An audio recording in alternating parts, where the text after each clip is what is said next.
Has the trust in your relationship grown weak, cold, and stagnant?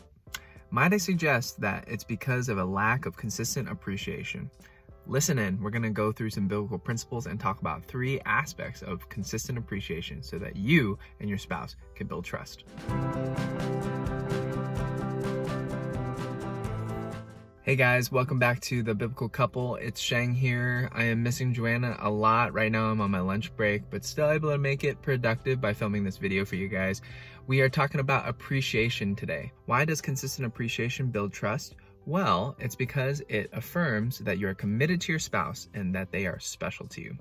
If you want to learn a little bit more about the definition of trust, you can check out the video card right over here. But let's move right along to the 3 aspects. The first aspect of appreciation is consistency. You got to be consistent in your appreciation. In order to be consistent, that means you got to choose to appreciate the things that may initially annoy you. And I'm not talking about sin issues. I'm just talking about the preferences and the differences between you and your spouse. If you just choose to appreciate those differences, that could really build lots of trust. Let's look at Song of Solomon, chapter 4, verse 7. Where the bridegroom says, "You are altogether beautiful, my darling, and there is no blemish in you." Do you see that consistent appreciation, that heart of choice in his love, where he's saying, look, there's no blemish in you. You are flawless. You are perfect. Okay, is it actually true that she's flawless and perfect? No, it's not true. But he looks at her with that heart of love where he just is so full of appreciation that he's choosing to say, look, you're perfect for me. You may not be perfect entirely, but you're perfect for me. I'll give you guys a little bit of a practical example. So there's something that is so profound about Joanna, and it is that she is the most meticulous germaphobe I've ever met. Now, I'll be honest, sometimes it bothers me because she's like, hey, do you want to wipe down your phone? And I'm like, come on, is it really necessary? But honestly, if I'm looking at it with appreciation and care, I would realize that Joanna is just super thoughtful, super meticulous, super caring for the health of our family. I'll give you guys an example. Samuel got a cold for the past few days now, and what she does, not out of me asking her, but just simply out of her own volition, and because she really deeply cares about them, is she changes her t-shirt every time she handles Rowie, who is healthy, so she's got like a healthy t-shirt, and then she'll switch it to a sick t-shirt when she's handling Samuel. And that is just above and beyond care right there. And when I look at that with a heart of love, I can say, wow, I appreciate you. And I can tell her that consistently through my choice.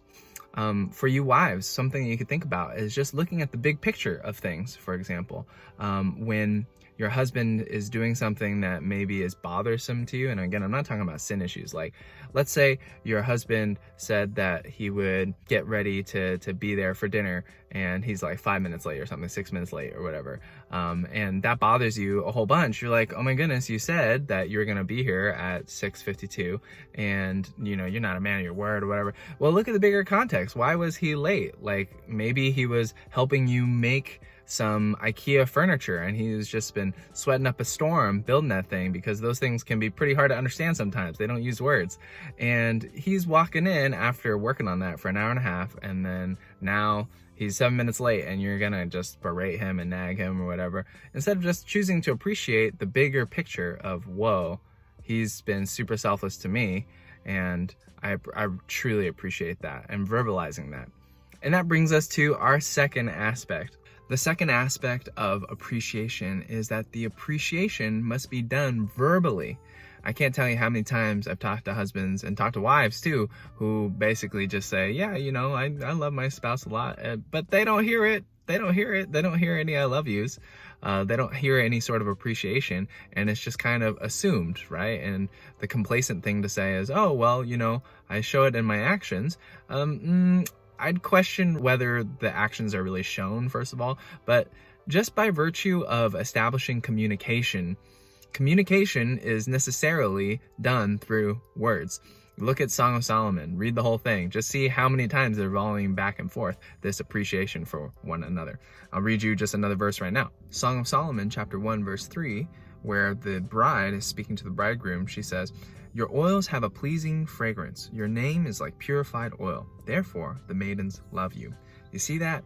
So compliment and build up your man, compliment and build up your woman. So verbalize that appreciation to build up your man, and verbalize that appreciation to build up your woman.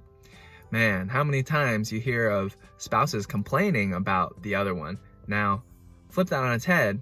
Could we just turn that around and turn all of that complaint into appreciation? Wow, think about the impact on your kids to see that warmth and that care and that trust being built. Think about the impact on your testimony, your witnessing to your neighbors, your coworkers, your friends and family, when they see that kind of appreciation verbalized, which builds trust. And the third and final aspect of appreciation is that your appreciation must be done specifically.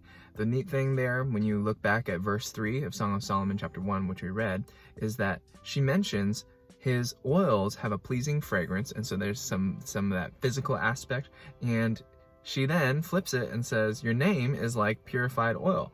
And that's that spiritual aspect, the physical aspect and the spiritual aspect. It's the spiritual aspect because when she's talking about his name, she's talking about his character, his reputation, his actions, his attitudes, and his thoughts. And so she's being super thoughtful of him, saying, wow, look at this guy. He smells great and his character is fantastic, and she's building them up and showing that appreciation. So be specific, y'all. It's not about the possessions, but it's about the person. When you are appreciating your wife, for example, don't just say, hey, that's a really cool dress, right? Say, you look fantastic in that, and you look beautiful, right? The emphasis is on you, not just that dress. It's not emphasizing the physical qualities. And that also means that you're appreciating the things that go unnoticed. I told you guys about that example with the t-shirt swapping for Joanna in her care for the boys. Another one that would go unnoticed is the fact that Joanna, a lot of times, she makes fresh hot food for us for dinner, and then she immediately hops on over to nurse Rowie. And one thing I was thinking about was like, wow, you know, she's giving up a nice fresh hot meal. She's eating it like 20 minutes later when it's already cooled down, and she's not complaining about it. She doesn't peep about it at all, because all she's concerned about is nursing and feeding our little one. Whoa, that's amazing. I want to just affirm that and encourage that. And so I told her verbally how much I appreciated her for doing that. And it was a very specific example. So there you have it, everybody. Go and appreciate your spouse consistently, verbally, and specifically. Which of these, our beloved viewers, really resonated with you? Which one of these three aspects do you think that you are really good at, and which one of these do you think that you really want to grow and develop in? Go ahead and talk about it with your spouse too. Watch this video, and it could be a little sort of marriage communication builder upper trust developer thing. Yeah. All right, like this video, subscribe, share with your friends. We'll see you guys in the next one.